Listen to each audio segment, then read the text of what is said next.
Welcome to Texas A&M's Campus Earth Month. Thank you for being here today. This is the last talk, the last of 4 talks in our virtual series. Today, we're going to be talking about the development of renewable energy in society today. I have Isabella and Evelyn today here. Some of the interns that work in our office are going to lead us on this talk. And before we get to that, I just have a few things I want to go over. Sorry. First off, if you're watching, obviously you're watching this on Zoom, the best way to watch this is put it in side-by-side mode. The live transcript is also turned on if you want to use that feature. Please ask questions in the chat. We'll have a Q&A at the end, and if you ask questions, it will be far more interesting than if I ask the questions. Also, this is being recorded. We'll post it on YouTube after this. And you may also be here because you're interested in some code words, winning some prizes. So one code word equals 1 entry into our random draw giveaway. And the code words will be written on a PowerPoint slide. They'll be spoken or they'll be written in the chat. And you get to earn 5 code words when you watch this event live, and you can earn 1 if you watch the recording on YouTube. And we're asked you to keep track of your code words and submit them all in one email to sustainability@tamu.edu by April 24th. So this coming Monday at 5 p.m.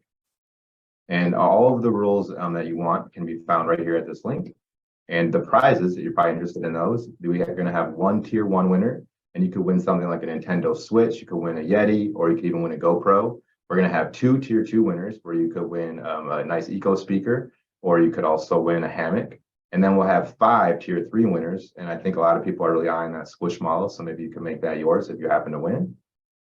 And also, we can double up. You can win prizes with us, and you can also earn points through Maroon Base. So if you do have that app, you can log in now. And this is also a sustainable event. We have a sustainable event certification program. If you are interested in having one of your events be certified as sustainable, you can scan this QR code. And that's all for me. So I'm going to pass it over now to Isabella and Evelyn. They're going to teach us more about renewable energy. So ladies, whenever you're ready.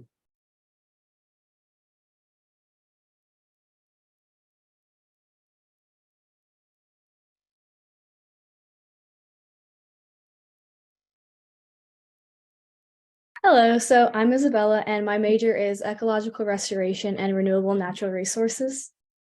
My name's Evelyn, and I'm a junior bioenvironmental science major. We're both interns here at the Office of Sustainability, like Ben mentioned, and today we're going to be telling you a little bit more about the development of renewable energy in society. So what is renewable energy? Renewable energy is characterized as energy that is derived from natural sources that are replenished at a higher rate than they are consumed. A few of those common sources include wind, solar, bioenergy, geothermal, and hydroelectric power. COP26, which is the 2021 United Nations Climate Change Conference that was held in Scotland, has a goal to be at net zero carbon emissions by 2050, and this goal has sparked a lot of renewable energy development and infrastructure. So why renewable energy? Renewable energy reduces the amount of air pollution in our atmosphere, and it does not use any fossil fuels, which is a finite resource, so it doesn't generate as much greenhouse gases, which is very important for slowing down climate change. And another benefit to using renewable energy is the number of jobs that it can create. The growing sector can employ workers for permanent and temporary jobs in infrastructure development, implementation, construction, and regulation of renewable energy. And the number of jobs that this has will continue to increase as the renewable energy sector continues to grow and expand. So what are the most common sources? The 3 most promising renewable energy sources around the world are going to be solar, wind, and hydropower. Hydropower generates about 16% of the world's electricity. Wind generates around 6.95% of the world's electricity, and solar is about 3.6%. However, in order for these energy alternatives to become the dominant source of power, infrastructure needs to be improved, and environmental issues need to be addressed. Our talk is going to review these issues, discuss the positives and negatives to each renewable energy source, and to suggest ways to better incorporate renewable energy into society. Okay, so we are first going to start with a hydropower overview. So first off, hydropower is a key renewable energy source to decarbonize the economy, and it uses turbines to optimize the kinetic energy of running water to generate electricity. And it is built on the Hydropower Sustainability Assessment Protocol, which was developed by the International Hydropower Association to be a guideline for all hydropower plants to use during electricity generation. And it's built on 3 pillars, which is optimization, which is the value of power generation and energy, growth, which is focused on the feasibility of using power long-term, and sustainability for meeting needs today and in the future. So to move on to some of the advantages of hydropower, hydropower has a lower cost and is more durable than other renewable energy sources. Dams used for hydropower energy generation can also be used to provide clean drinking water, can mitigate flooding, and be a reliable source of water for irrigation. And finally, hydropower dams are also extremely durable. And then although there are many advantages to hydropower, there are some issues as well. So one of the main problems is that hydroelectric dams are very location specific, and this is because they require a constant water supply and a large amount of land that only specific locations and specific countries have. So this leads to some inequalities in where hydropower dams can be created. The dams are also very expensive to build and maintain because they are so big and they require so many materials. And the dams and reservoirs, once they are built, they can reduce the river flows. And once these river flows are reduced, it can raise the water temperature, which can then degrade the water quality and cause sediment to build up. And then a poorly designed dam can also cause upstream flooding. And so when it floods, it not only destroys the habitat for many plants and animals, but it can also kill them, which leads to their decay. And then after a flood, the water can then inundate the soil further, causing more organic matter decay. And the combination of all of this release greenhouse gases like carbon dioxide and methane, which contributes to climate change. And then another issue is that it can harm wildlife and cut off upstream fish migration. And with this, when the fish try to migrate upstream for reproductive or just trying to get more food, a lot of the structures in the dams can restrict their like flow upstream, and they get stuck, and a lot of the times they die in the stream. So that's a big problem right now as well. After talking a little bit about the advantages and disadvantages, we're going to tell you about a success story. So for hydropower, the Three Gorges Dam, it is going to be the largest hydroelectric gravity dam. It has a generating capacity of 22,500 megawatts. And finally, it is considered a beacon of renewable energy and has replaced the burning of 30 million tons of coal each year. So although it's extremely successful in reducing the use of coal, the construction of the dam displaces 1.3 million people. Fish populations around the dam have declined. Pollution accumulation has increased, and seismic activity and landslide have become more common since the dam's construction. So some infrastructure that's involved with this is that one of the biggest issues is that hydroelectricity, manufacturing of concrete and steel for dams that produce emissions. So cement manufacturing alone produces 2.2 billion tons of CO2 every year. And so reliance needs to be decreased on the cement manufacturing sector, or it needs some type of reform in order to get better. And then in this picture on the right, you can actually see that steel produces 5.1% of emissions and cement is 6.9%, and which combined is more than cars produce. So you can see that this is clearly like a big issue right now. And another infrastructure issue is that it is difficult to find optimal solutions for hydropower plants because of the need for the location, as I was talking about above, because you need the consistent water supply and fast moving water. And then it is also time intensive and expensive for hydropower plants to be built. So because of this, the industry hasn't been expanding greatly. But in order to combat this, the industry has been looking into increasing the recovery of existing dam infrastructures. So maybe from like plants that aren't used anymore. And so by doing this, they are hoping that they won't be damaging any more ecosystems, and less cement will be used because they will already be using these pre-existing structures. And so then our code word for today is anteater. Alrighty, so moving on to wind energy. Wind energy uses windmills or turbines to convert wind over to electrical power, and wind farms can be land-based, distributed, or offshore. So some advantages of wind energy. So turbines don't use any fuel or power, making them one of the cleanest forms of energy. And wind energy can actually provide revenues to farmers and ranchers, and it does this by allowing the ranchers and farmers to sell their open land to wind energy companies and receive a portion of their profits when they let the companies use their land. And then it is a truly inexhaustible resource because it uses just the energy from the wind coming in. And the process does not require any water use at all. And because the technology is always advancing, it's becoming even more efficient, and it will hopefully start to reduce emissions. A few energy issues that come along with this resource is that wind turbines rely on numerous rare earth elements to be constructed. These elements are costly to remove and generate a high amount of pollution for both the environment and humans through extraction and distribution. Wind turbines contribute to noise pollution. So there are also concerns over the visual impact that could come from numerous large wind farms. It requires a lot of land use for wind farms to be effective. It can also impact wildlife, so birds can be killed in the turbines and the loud high-pitched noise can affect animals nearby. It is dangerous to workers who have to scale the turbines. It decreases property value depending on proximity to the wind farm, and they are very large and difficult to maintain.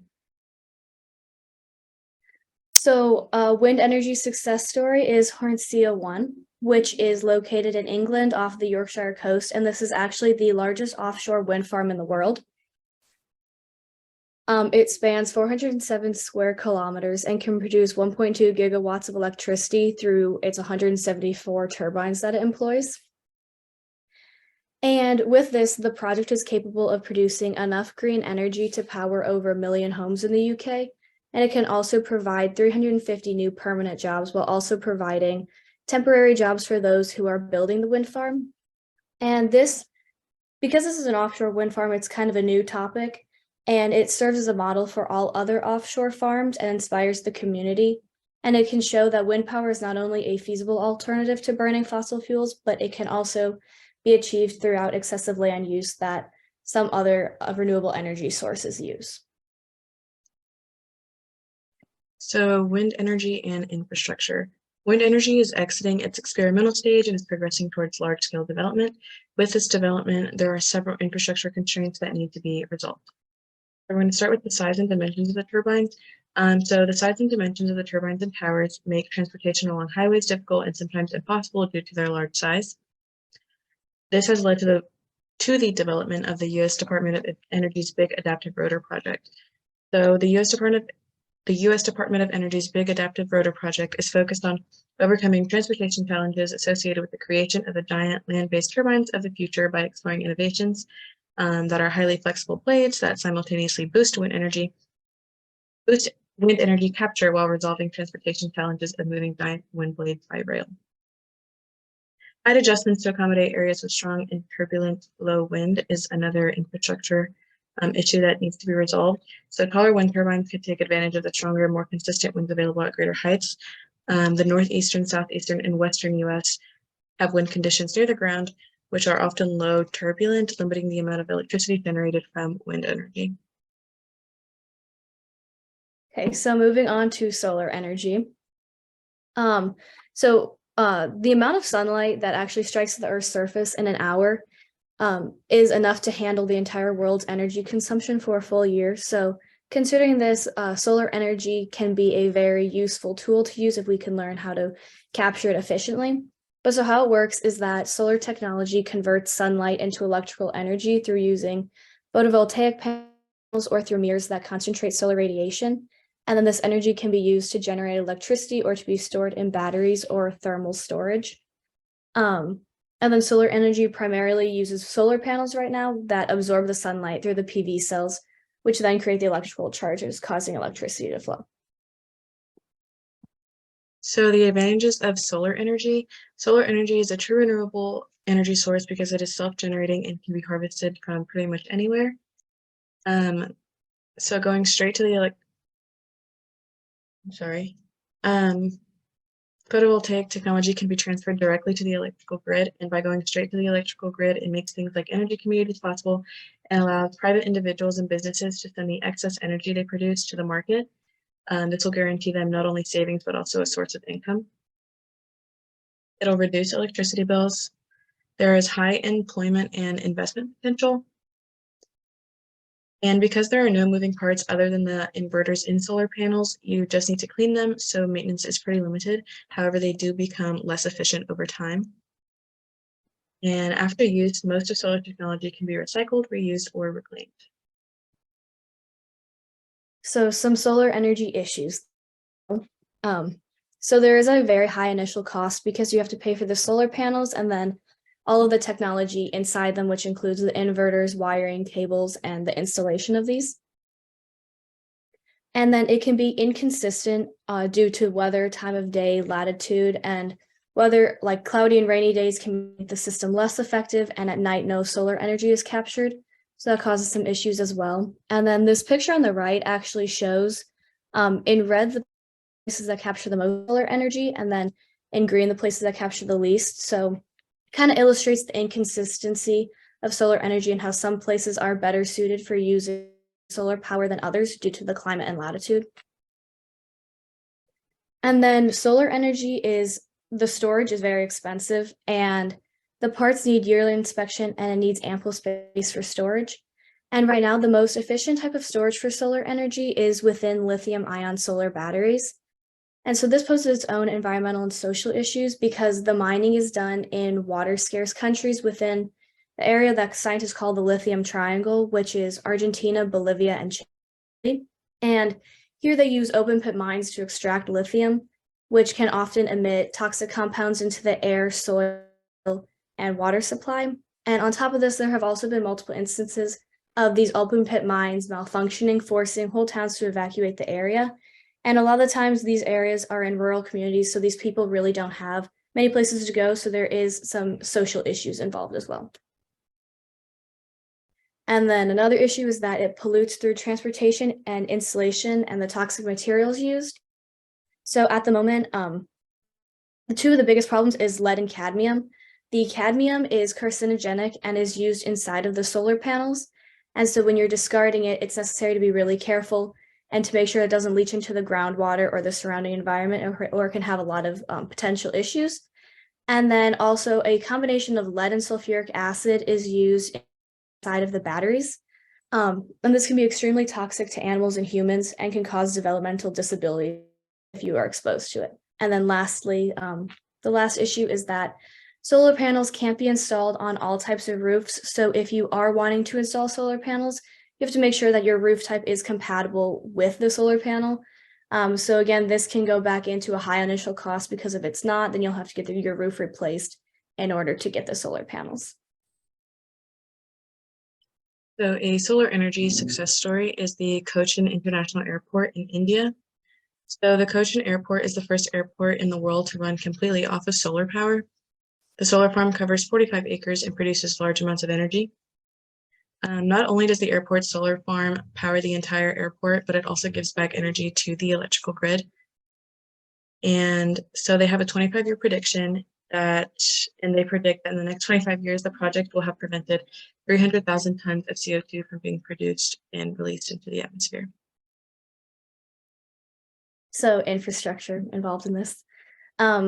Right now, the electrical grid is unreliable, and so there is an issue with adding solar power could potentially make some more energy issues within the grid. So because of this, there was an initiative by the Department of Energy, which established the Grid Modernization Initiative to make the grid more reliable and to be able to withstand an increase in solar power. However, many people don't know if this will actually be effective until the solar power is fully put into the grid. And then another issue is that many of the materials used in solar panels are intensive and cause issues during extraction and transportation. And because of this, there needs to be a focus on reducing emissions during transportation, as well as employing safer ways to acquire the materials and discard them after use. Additionally, there needs to be more social justice movements to prevent mining companies from irresponsibly extracting and storing toxic materials. So finally, we want to leave you all with this question, just to kind of think to yourself, or you can let us know in the chat. Did this change your mind about renewable energy, whether you were for it to begin with, and after hearing the issues, you think that we should be finding a different way, or if you weren't too sure about it before, after hearing the advantages, you are now for renewable energy.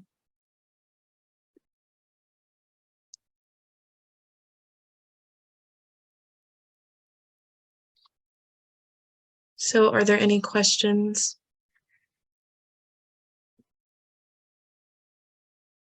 Awesome. Thank you, Evelyn. Thank you, Isabella. Definitely appreciate getting to learn more about renewable energy. And you covered the three, obviously the three of the most important renewable energy sources. So I want to, I guess, ask you that question, like putting this whole presentation together. How do you feel about renewable energy? I thought you did a really good job of kind of laying the case out for us to make our own choice. And I want to kind of hear what your opinions are. You could also turn off the PowerPoint too, Evelyn. So I personally think that renewable energy is still very promising. I really like the idea of hydropower, and I think although there are issues with infrastructure and everything, I do think that it will be a better alternative to using fossil fuels. And I think it is necessary to further always try to like improve everything. And considering that all of these systems are currently improving, they're just going to become more and more efficient. And so they are a feasible alternative for the future. Thank you. Evelyn, do you want to add anything? I agree with Isabella. I think as we are addressing these environmental issues and social issues that come along with some renewable energy sources, that it can be a feasible option for us to be implementing into our infrastructure and homes. So I guess the one thing we didn't really talk about was the issues with oil. So would you find a lot of similar kind of issues with, our kind of oil and the current energy sources that we're using? So I know one of the issues that I was finding was that because you're using the electrical grid, you are still requiring some type of oil and fossil fuel use in order to power that. And then there is a lot of issues with transporting all the materials, still uses like boats and airplanes and everything, which still contributes to fossil fuel energy use. So I know that is still a big issue. And so you're really going to have to try to find other alternatives that don't use as much fossil fuels, I guess. But I'm Well, not I sure. guess my question was like, currently we kind of use oil for most of our energy sources, and then we're having all these carbon emissions. And we're kind of talking about here with renewable energy, we have to, okay, these are the benefits, but it has these kind of negative, like these are kind of drawbacks. I guess those similar drawbacks are there with oil as well. That was kind of what I was getting at. And then I guess that was kind of my question, if that makes sense. Mhm. All right, and then we have here a question in the chat actually. Are there any implementations that would be useful to the individual homeowner? So I know, I'm not sure for wind energy or hydropower, because I know that's kind of out of the homeowner's control. But I do know that solar panels, if you do install them, I know you can get like it's a reduction in the energy bills when you do that. And they also have this new type of solar panel that when you install it, it doesn't, because I know one of the big issues is that people don't like the way it looks on the outside. But so it just kind of embeds into the roof, which can also further reduce your energy emissions. Other than that, really, it's just like the typical stuff that you just do in your daily life, like turn the lights off, just reduce your emissions. I don't, these are good questions, David. Are there any A&M studies that recommend either a best case solution or easiest solutions? I haven't, there isn't any studies that I could point to off the top of my head. But like kind of to answer some of your questions, I think Isabella was already getting on the idea of you can install solar panels at your home. And right now with the Inflation Reduction Act, there is actually some pretty significant savings that are available for that. There was a bill that was just passed recently by Congress. And then in terms of like something smaller scale, not hydroelectric in particular, but you could look into geothermal options. Those are also really good options for individual homeowners, geothermal and solar panels. And I think you'll continue to see those kind of things become more available and more cost effective with that obviously that infrastructure bill as we just kind of move forward into the future. So I have another question that I wanted to ask. Like one thing about renewables is it can help, you know, have a more resilient kind of energy portfolio. So we can still use natural gas and oil or coal when we have to, but then renewables would be more would offer us more resiliency. And I wonder if you could maybe talk just a little bit more about resiliency, and you know, in terms of how oil prices, you know, might affect our economy and things like that. Could that have another benefit to kind of going with more renewables? Yeah, so I do think that being able to use a wide variety of energy sources is much better than relying on one, because I do know lately the when was that, a few years ago, when the freeze happened and it shut down all the electricity because most of it was relying on fossil fuel use. I know that was like a big issue, but so we can diversify by using a combination of solar energy, wind, geothermal, hydropower. It will allow us to always have backup energy sources, and so therefore we will be more resilient. So especially if like one thing malfunctions, we'll always have more backups. So I do think it is a really good idea, not just to focus on one type of energy, but to use all of the different sources as well. Excellent. Did you want to add anything to that, Evelyn?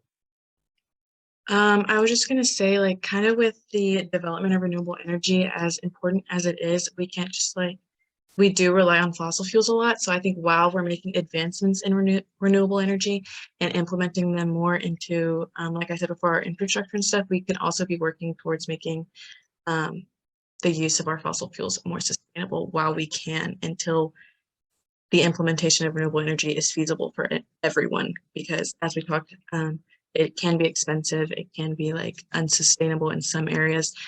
So I don't know, like she said, I think just learning how to sustainably use all of our resources would be our best option for it. Yeah, excellent. Thank you, Evelyn. All right, we have some more. David also would like to know about batteries, if we have any kind of idea about research into batteries.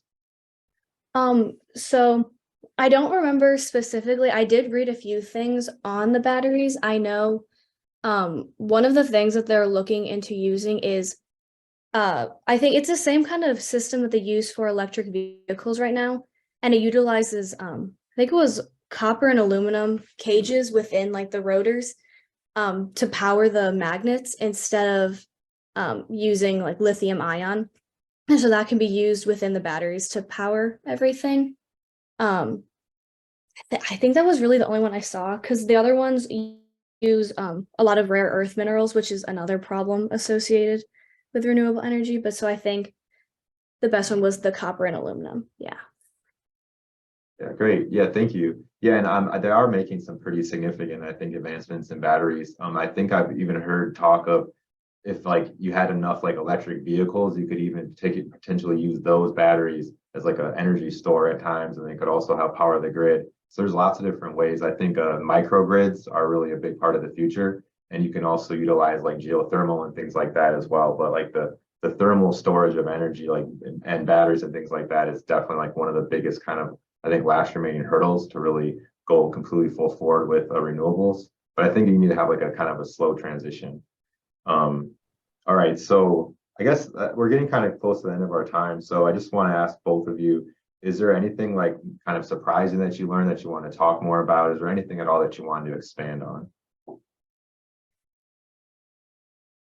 I think what was most surprising to me was I actually talked about this in an interview today, about how renewable energy is marketed to be very like sustainable and like the best choice for us. And as it is, we all like these, when we're being taught about them, we're not told about the issues that come along with them. So I think when me and Isabella were doing our research and we came across like tons of issues that come along with each renewable energy source, that's just kind of surprising how that's never told to us. So that's kind of what I gathered from our. And I think that's a really good point, Evelyn, because we have to always consider it's like, okay, this obviously is a really good solution for the future, but not if we don't think it through. You know, it's like there's always going to be some kind of some problem that might arise, and we have to always consider that no matter what our solution is. So I think that's a really good point. Isabella, do you want to say anything? Oh yeah, I think one of the most surprising things for me was just that like it's along the same lines as that, just like all the issues within it. And then like there's the more you read, it's like an issue within an issue within an issue. And it just like keeps going deeper and deeper and deeper. And like there's so much supply chain issues that's involved in everything, and everything is so involved with all of the different countries that produce it. It's so hard to improve and reduce emissions because of that. And because of all the different regulations involved and stakeholders, it's almost impossible to fully solve all of the issues. And I just think that's a fascinating thing to think about, because again, we never really talk about that. You always just hear like the advantages to everything, but no one ever talks about how deep rooted all of the issues are within the energy systems. Yeah, and the logistics of it, and we're just going to have to keep on, hammering on the issue. But I definitely think we're seeing some progress. And just to also give people a little bit of an update about A&M, we do have an off-site solar farm that we do get about 20% of our electrical needs from. We're able to produce about 20% of our daily electrical needs from that. It's a 50 megawatt farm up in northern Texas, and we have it through Bryan, Texas Utilities. So that's something that's pretty significant. And I think the next step for us at Texas A&M is to have more renewables on campus. Thank you all for being here. I just want to share my screen really quick so you can see what we have coming up next. I did just drop those code words in the chat. Sorry for the delay. I meant to do that a little bit earlier, but they are there now. And I just want to let you know that the last series that we have in our talks is tomorrow. Actually, we have our annual sustainability awards. That is going to be an in-person event. It was an invite event, but we're also able to watch it live. You can see that link on our webpage. But it'll be tomorrow at 8:45. We'll also have a chance for some code words if you're interested. And if you want to just learn more about A&M, specifically what's happening on campus with sustainability, you'll find more about it out at those awards. So thank you again, Isabella, Evelyn. Appreciate your effort here. It was a really good, interesting presentation. Thank you to our audience. Really appreciate all the questions that were asked as well. Hope you all have a great rest of your day. Take care. You too.